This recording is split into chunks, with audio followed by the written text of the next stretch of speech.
Si la Chine possède 800 milliards de dollars de dette américaine, ce qui est le cas, alors bien sûr les États-Unis, en tant qu'emprunteurs, doivent payer des intérêts, ce qui signifie que vous et moi et tout le monde doit payer des impôts chaque année qui vont à Washington, où ils ne financent pas nos routes ou nos écoles ou nos hôpitaux. C'est de l'argent que le gouvernement des États-Unis collecte et envoie à Pékin pour payer les intérêts sur la dette et que les Chinois utilisent pour développer l'armée rouge. Vous comprenez?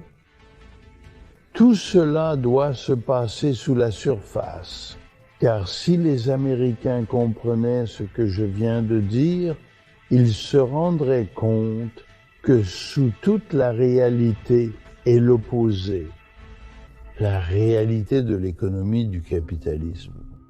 Les États-Unis se dirigent-ils vers une récession?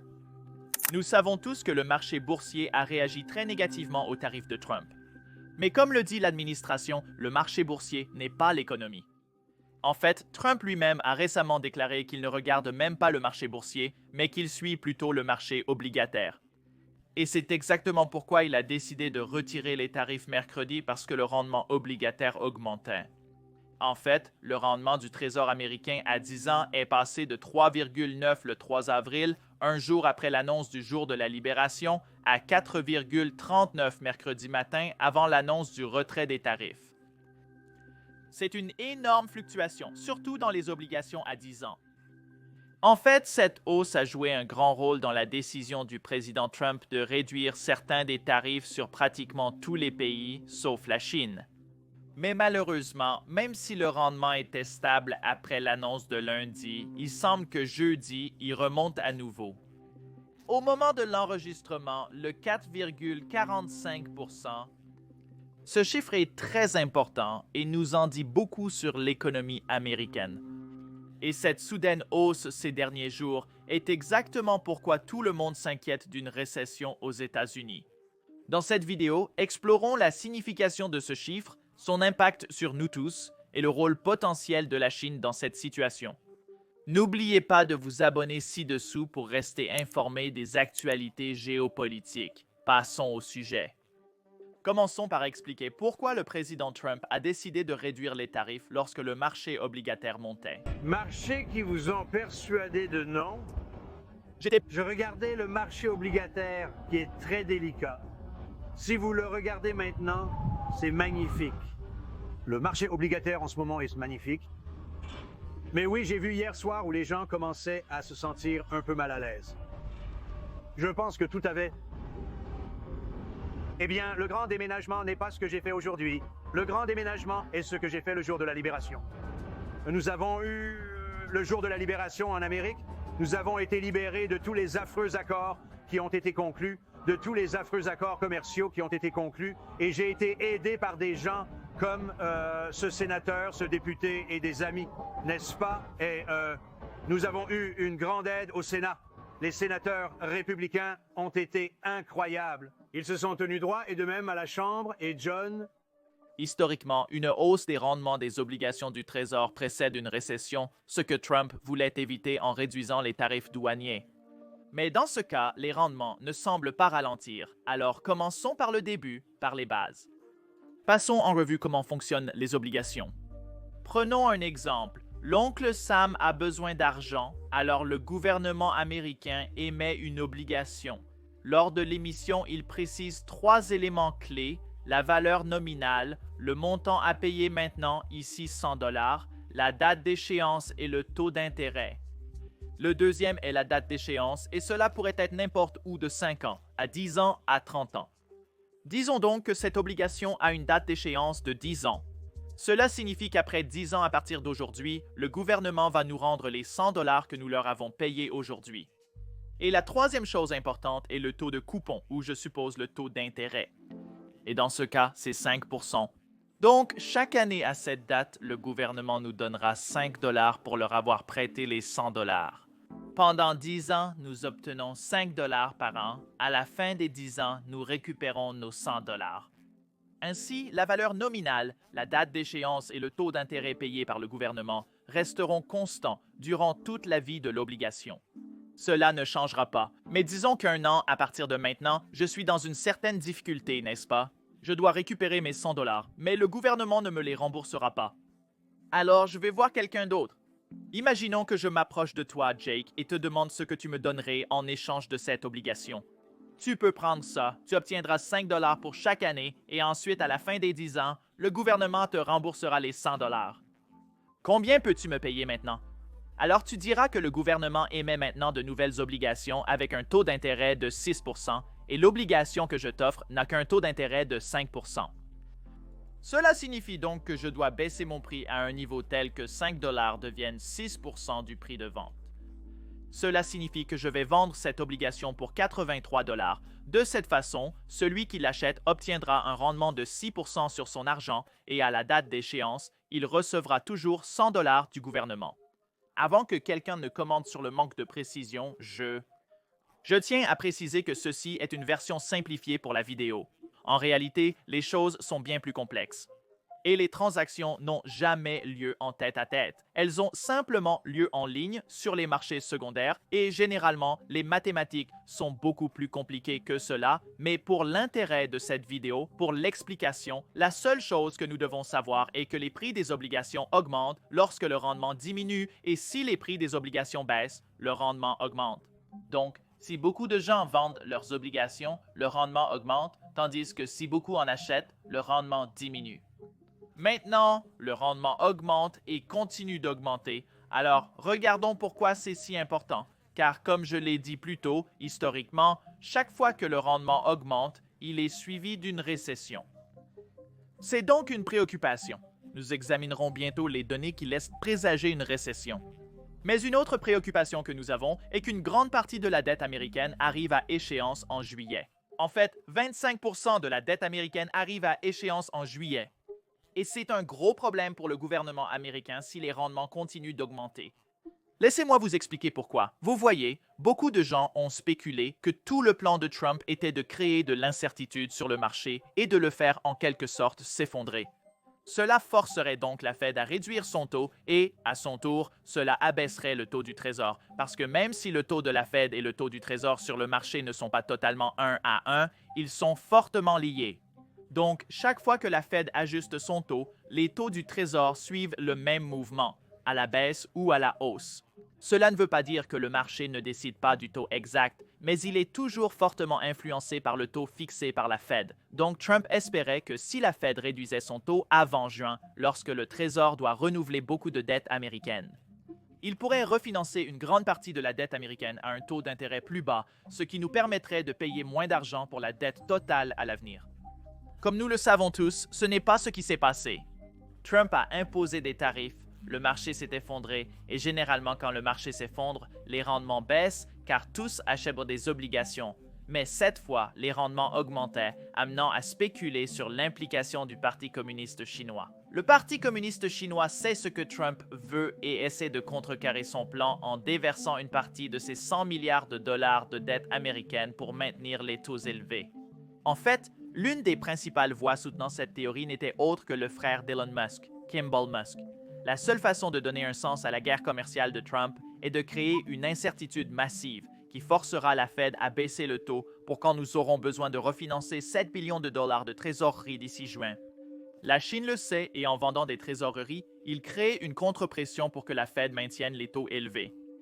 Ce jeu ne doit être joué par la Chine que pendant 2 mois jusqu'à la fin de mai lorsque nous devons refinancer notre dette. N'oubliez pas que la Chine n'est pas une démocratie et n'a pas la liberté d'expression. Ils peuvent contrôler la communication dans leur pays alors que Trump ne peut pas la contrôler en Amérique. Trump joue à la roulette russe avec la Fed. La Chine, consciente de cela, vend des bons du Trésor pour tenter de faire perdre à Trump ce jeu dangereux et nuire à sa popularité. La Fed est dirigée par des patriotes et fera ce qu'elle peut pour l'Amérique, mais elle est soumise aux pressions du marché comme tout le monde. Mais cela semble être un bon argument jusqu'à ce que vous commenciez à examiner les faits. Vous voyez, le signe chinois s'effondre tout comme le dollar américain. les gens retirent leur argent de Chine. Et c'est pourquoi la monnaie chinoise s'effondre. Et si la Chine, et si le Parti communiste chinois vendait les bons du Trésor, ils devraient utiliser cet argent pour acheter quelque chose ailleurs. Et cela signifierait que le yuan chinois ne s'effondrerait pas. Je ne dis pas que Kimball Morse n'est pas un gars intelligent. Il est clairement probablement beaucoup plus intelligent que moi, mais nous devons aussi réaliser qu'il est multimilliardaire grâce à sa participation dans Tesla, et Tesla reçoit beaucoup d'argent du Parti communiste chinois. Comme l'a dit le célèbre défunt Charlie Munger, l'incitation détermine les résultats. Kimball Musk ici est fortement incité à s'assurer que les États-Unis et la Chine n'ont pas une guerre tarifaire, car cela nuit directement à son entreprise. Ça nuit directement à ses poches. Le rendement sur 10 ans, nous nous demandions si l'IEL avait un problème de 10 ans de titrement et si la Chine dévalise le S-Trésorerie. Est-ce ce que vous voyez maintenant? La Chine saute T. Elle, le S-Trésorerie, pour essayer de M et Trésorerie. La pression, Sion, sur ce marché? Maria, sauter les trésoreries irait à l'encontre de leurs objectifs, car s'ils sautent les trésoreries, alors ils doivent acheter autre chose. S'ils vendent des dollars, alors ils renforcent leur monnaie. Et comme je 50 dit plus tôt, ils ont en FAT à faire A, B, 50I, leur monnaie AE, ce qui est une perte pour tout le monde.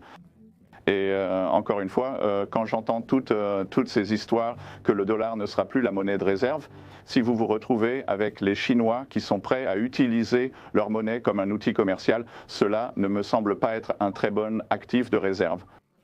Évidemment, cela ne signifie pas que le Parti communiste chinois ne pourrait pas se débarrasser des bons du Trésor. Ils en ont la possibilité. Cependant, les faits actuels ne le confirment pas. Et jusqu'à la publication des données du Parti communiste chinois supposées correctes, nous ne le saurions jamais. Et par-dessus tout cela, le Parti communiste chinois ne détient qu'environ 2 à 3% de la dette américaine. Ils ne sont donc pas un acteur majeur. Mais savez-vous qui est un acteur majeur en matière de détention de trésorerie? Les fonds spéculatifs américains. Les mêmes fonds spéculatifs ont probablement subi de lourdes pertes lorsque les actions ont chuté. De nombreux hedge funds aiment investir avec un effet de levier démesuré. Donc, lorsque les actions baissent, leurs courtiers les appellent et leur demandent plus d'argent. Et quelle est la façon la plus rapide d'obtenir de l'argent et de vendre des bons du Trésor? Donc, il est bien plus probable que ce soit les fonds spéculatifs qui vendent des bons du Trésor que des pays comme la Chine ou même le Japon. Parce que j'ai vu certaines personnes blâmer cela sur le Japon, mais nous avons eu une déclaration officielle du Japon disant qu'ils ne vendent aucun bon du Trésor. Clarifions que nous faisons des suppositions, mais il est plus probable que ce sont les Américains qui vendent des bons du Trésor, car ils en possèdent 76% contre 2% pour la Chine. Il est donc moins probable que la Chine soit celle qui vend et mette la pression sur le rendement des bons. Le secrétaire au Trésor Scott Dixon explique que la Chine ne se débarrasse pas de ses bons et que ce sont probablement les fonds spéculatifs qui se désendettent tant. Maria, je voulais aborder entre-temps, il y a l'une de ces convulsions de désendettement qui se produit actuellement sur les marchés. Je l'ai très souvent vu dans ma carrière sur les marchés. Et tu sais, je pense que c'est sur le marché des revenus fixes. Il y a des acteurs très importants qui sont en train de subir des pertes et qui sont obligés de se désendetter. Je crois qu'il n'y a rien de systémique à ce sujet. Je pense qu'il s'agit d'un désendettement inconfortable mais normal qui se déroule sur le marché obligataire. Et je m'attends à ce qu'à mesure que nous verrons l'effet de levier diminuer, les gestionnaires de risque tapoteront les gens sur l'épaule, leur disant de réduire leurs livres, ce qui se passe tous les 2 ans environ lorsque l'effet de levier s'accumule, alors le marché se calmera. Alors maintenant, parlons de récession. Nous retirons tous ces tarifs que nous faisons avec tous les autres pays, sauf la Chine. Cela aidera-t-il à éviter une récession? Et il semble que ce ne sera probablement pas le cas, car nous avons réellement obtenu un compte-rendu du Wall Street Journal sur ce qui a poussé Trump à retirer les tarifs.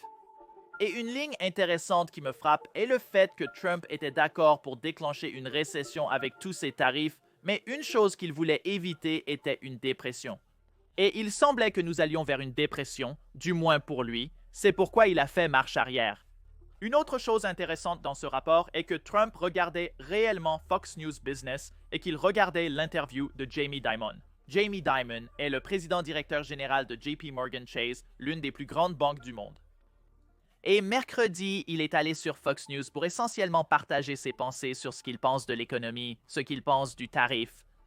Et dans cette interview, il a dit quelque chose qui apparemment a vraiment touché Trump. Jamie Dimon a dit qu'il est très probable que nous allons avoir une récession parfois très bientôt. Suite à cela, Trump a choisi de supprimer les tarifs mercredi après-midi. Donc, je voulais vous montrer quelques extraits de cette interview car Jamie Dimon est l'un des gars les plus intelligents du monde et ce qu'il pense de l'économie sera probablement correct. Il aura plus de chances d'avoir raison que nous tous. Voici l'opinion de l'intervenant sur les tarifs contre la Chine. Écoutons ce qu'il a à dire. La Chine et la Russie ont clairement indiqué qu'elles souhaitaient, en quelque sorte, démanteler le système d'après-guerre mondiale 2. Et je pense que l'objectif de toutes ces questions commerciales devrait être de renforcer l'Europe et nos partenaires commerciaux, le Japon, la Corée, les Philippines, et non de les affaiblir, de les rapprocher alors que nous renforçons notre armée. Tout commerce protégeant l'armée devrait être encouragé. Je veux dire, nous avons commis beaucoup d'erreurs concernant, comme vous le savez, les produits pharmaceutiques. Vous savez, l'expédition, les ingrédients pharmaceutiques, la pénicilline, que nous sommes tellement dépendants de la Chine pour toutes ces choses. Nous ne pouvons pas compter sur un éventuel adversaire pour les choses dont nous avons besoin pour notre armée. Vous savez, je suis tout à fait sympathique. C'est primordial de faire ce que nous devrions faire. Ainsi, la sécurité économique et la sécurité nationale sont presque directement liées à long terme. Espérons qu'une fois ces guerres résolues, dans l'intérêt de l'Ukraine qui aura retrouvé sa souveraineté et d'Israël qui ne sera plus attaqué par des terroristes sur 3 fronts, l'alliance économique sera maintenue. Je crois qu'il serait avantageux pour la Russie, la Corée du Nord, l'Iran et la Chine de diviser l'Occident. Je crois que ce serait une grave erreur sur le long terme, c'est-à-dire sur plus de 30 ou 40 ans. Je ne veux pas lire le livre sur comment l'Occident a été perdu. Parlons maintenant du jour de la libération et des tarifs introduits par Trump. Comme vous venez de l'entendre, c'est certainement une bonne idée de mettre des tarifs sur les industries que vous voulez taxer contre les adversaires qui ne vous traitent pas équitablement. Mais ce que Trump a fait était agressif, pour dire le moins. Il a mis des tarifs sur pratiquement tous les pays avec lesquels nous faisons du commerce, y compris un pays où vivent uniquement des pingouins. Maintenant, les marchés ne s'attendaient pas à cela, et même les personnes qui s'attendaient à une certaine réciprocité en termes de tarifs ne s'attendaient pas à ce que le nombre, le montant, le pourcentage de tarifs soit aussi élevé. En fait, le tarif américain après le jour de la libération était l'un des plus élevés que nous ayons jamais eu depuis les années 30, soit presque 100 ans. Donc, à cause de ce genre d'annonce, cela a créé beaucoup d'incertitudes et les gens, en gros, les entreprises ont arrêté d'investir de l'argent. Ils ont arrêté et annulé de nouvelles usines et plans jusqu'à obtenir plus de clarté. Et en plus de cela, comme nous l'avons déjà couvert, les taux du Trésor augmentaient et ce taux affecte beaucoup de choses. Cela affectera le type de prêt hypothécaire que vous et moi pouvons obtenir. Cela affectera les prêts que les entreprises peuvent obtenir. Les entreprises ignoraient donc ce que l'avenir leur réservait. Et en plus de cela, s'ils voulaient faire quelque chose de nouveau, s'ils voulaient investir de l'argent, les prêts qu'ils auraient probablement pris seraient beaucoup plus chers. Cela signifiait un ralentissement des entreprises et des investissements, impliquant moins d'emplois et moins d'argent à dépenser pour les gens. Jamie Dimon explique à nouveau pourquoi une récession est probable pour l'économie américaine, ce qui mènerait le pays dans cette situation. Parce que pendant que tout cela se passe, vous avez par exemple votre équipe économique qui prévoit une récession cette année. Et vous avez des entreprises qui disent « je réduis mes dépenses et mes investissements en ce moment ». Habituellement, je ne fais pas attention aux anecdotes, mais vous les avez entendues. Elles sont vraies. Je l'entends de tous maintenant. Je vais réduire et attendre de voir ce qui se passe. C'est un discours récessionniste. Donc, nous sommes dans ce genre d'atterrissage très doux depuis longtemps. Les consommateurs dépensent, permettant aux entreprises de réaliser des bénéfices. Je rappelle que cela était en partie dû à nos dépenses fiscales extraordinaires. Depuis le coronavirus disease, nous avons emprunté et dépensé 11 000 milliards de dollars. Et cela stimule évidemment beaucoup de croissance qui génère des bénéfices d'entreprise. Je pense donc que nous allons maintenant voir des entreprises faire annonce après annonce sur le fait de ne pas s'attendre à ce que mes prévisions soient vraies. Je me retiens, ce sont des décisions à long terme qu'ils doivent prendre. Ils voudront peut-être voir le projet de loi fiscale qu'ils finaliseront avec un peu de chance en juillet. Un ralentissement est donc à prévoir. Les économistes ont probablement raison de dire qu'il faut s'y attendre. YouTube vient de faire une annonce stupéfiante. Il paie les créateurs 64 millions de dollars par jour. Pourquoi? Eh bien, parce que YouTube n'a pas assez de créateurs en ce moment. C'est pourquoi vous voyez des vidéos sur votre page d'accueil qui ont moins de 1000 vues, comme celle-ci. Évidemment, cela ne veut pas dire que tous devraient se lancer sur YouTube. Mais si vous vous êtes déjà demandé si vous devriez commencer une chaîne YouTube ou une chaîne sans visage, c'est le moment parfait.